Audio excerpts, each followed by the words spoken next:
Hi mga Ikson! So, ito na nga, i-share ko lang itong ginawa kong seedlings.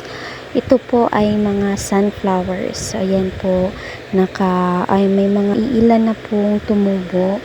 So, dito ko po sila ginagawang seedling or ginagawa ko yung seedlings dito kasi nga medyo kailangan nating alagaan kasi yung mga bagong tubo o yung bagong seedlings natin ay kinakain ng maliliit na snail. So,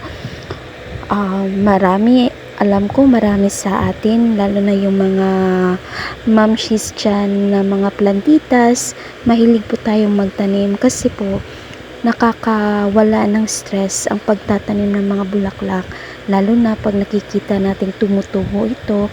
At lalong-lalo na kapag ito ay nag-bloom or namumulaklak o yung mga dahon nila ay matataba at saka maganda sa mga mata. Nakakawala po talaga siya ng stress.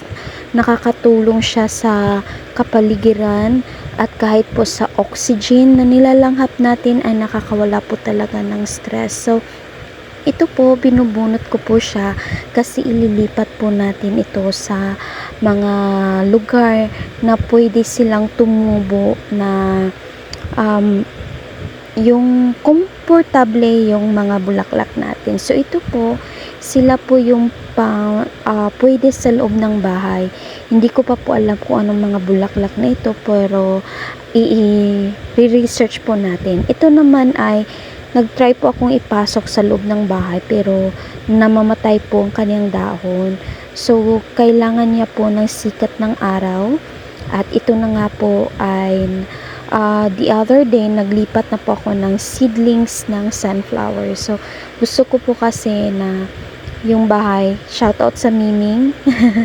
Yan, yung bahay po namin ay napapaligiran ng sunflower. So, itatry ko po yung sunflower talaga, hindi naman lahat na tanim ko ay sunflower. Gusto ko lang po talagang palibot ng bahay ay sunflower. Ito po ay hindi ko alam kung anong klaseng halaman ito. Kung meron pong nakakaalam, paki-comment naman po.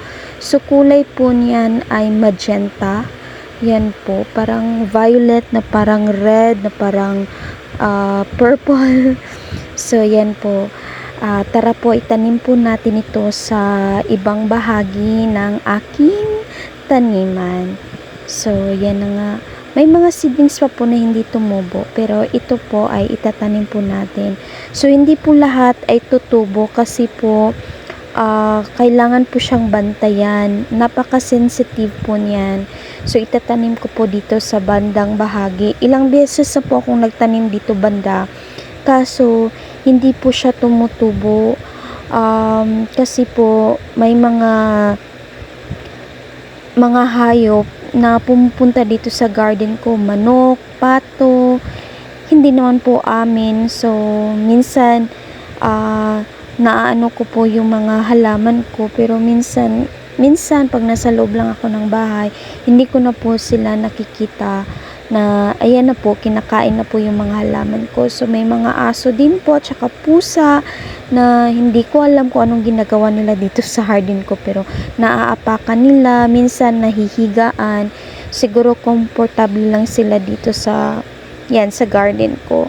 So, nung una, medyo nakakairita, pero ayaw ko po kasing palaging nagagalit at saka palaging nasistress. So, ang ginagawa ko, kung nabubuhay, mas okay. Pag namamatay naman, lilinisan ko na lang, tapos yun, i-replace ko na lang po ng ibang mga halaman. So, yan po. Sana po tumubo yung mga sunflower natin. Maganda po ang sunflower, lalo na pag namumukadkad yung mga bulaklak nila. Napakagandang tingnan, lalo na pag malalaking bulaklak. So, naka-harvest na po ako, mga ilan-ilan na rin. Ang seedlings po, galing po sa lola ko. So, tapos yung seedlings na yun, parang naka-dalawang na po siya, tubo. So, ayan po, magtanim po tayo. I encourage po talaga na magtanim po tayo or may mga halaman sa paligid natin.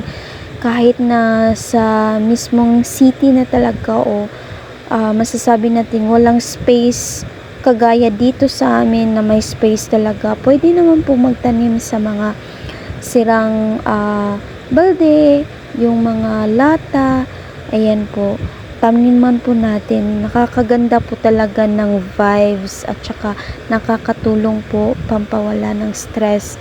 Yes, thank you for watching guys!